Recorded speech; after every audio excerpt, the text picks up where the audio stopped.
Hello and welcome. Today we are comparing 4 different cameras to see which one is going to give us the best results for some up-close wildlife photography.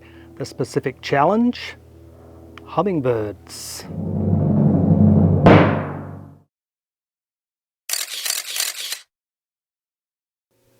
Now, if you've been following the channel, you'll know that I recently posted a video in which I reviewed this guy, the Feiyutech Pocket 3 gimbal camera, and in particular we did a comparison to this guy, the DJI Pocket 2 gimbal camera. Now, although it didn't fare too well in that particular comparison, one of the things I mentioned in that video is I was particularly intrigued by the ability to detach the head and what creative possibilities this might enable. So this then is the first in a series of videos where we want to explore exactly that. Now in this first video, what we want to use this for is to get really up close and personal with some wildlife, in particular some hummingbirds at a hummingbird feeder. And I've chosen 3 additional cameras to compare it to. Now, you already know that one of them is going to be the DJI Pocket 2, but in addition to that, we're also going to compare against the GoPro Hero 10 and the Insta360 X3 360 camera. Now, for each camera, I played around with the placement to try to get the best possible image quality, obviously trying to get as close to the subject as possible. Now, rather than try to do complex comparisons of 4 different cameras side by side, what I'm going to do is present the results going from worst to best in my opinion. Now, if you have a different opinion or maybe you've run your own tests on this type of thing, please feel free to share those in the comments.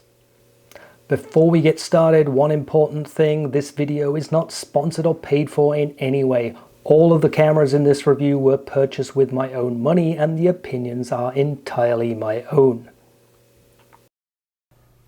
So unfortunately I have to give last place to the Feiyutech Pocket 3. The first problem I had was getting the subject in focus.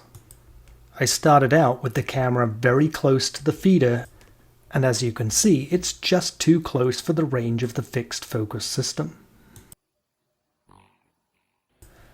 With the camera further away, you can see that the focus is better, but still not great.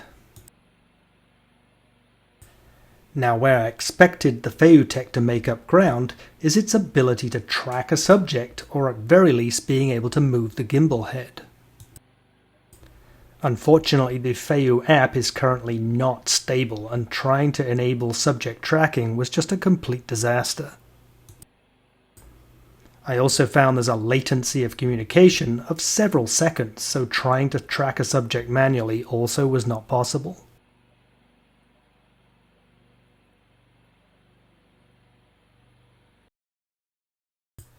In third place is the GoPro Hero 10.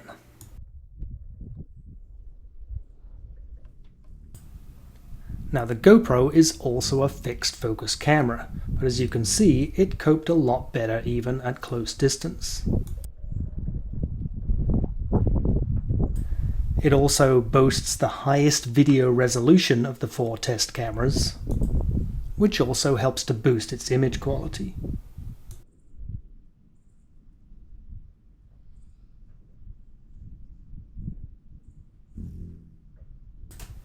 Second place and runner-up in our test is the Insta360 X3. Now when it comes to pure image quality, I think the GoPro might be slightly ahead, but where the X3 really shines is of course its ability to capture the entire 360-degree video, so all your tracking and reframing can be done in post. Now this does add to your workflow, but as you can see, the results are worth it.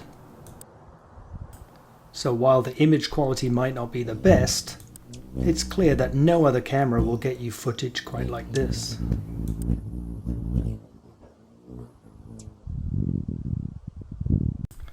And so to the winner, the DJI Pocket 2. Now, the big advantage that the DJI has over the other three is its variable focus mechanism, which, as you can see, results in by far the best image quality. Now, the DJI does not have the ability to automatically track a subject like this, but the app is stable and responsive enough that you can do a pretty good job manually.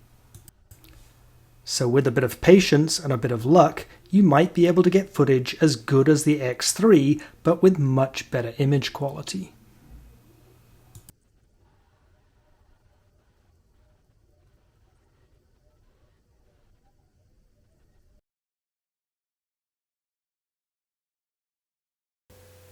So there you have it.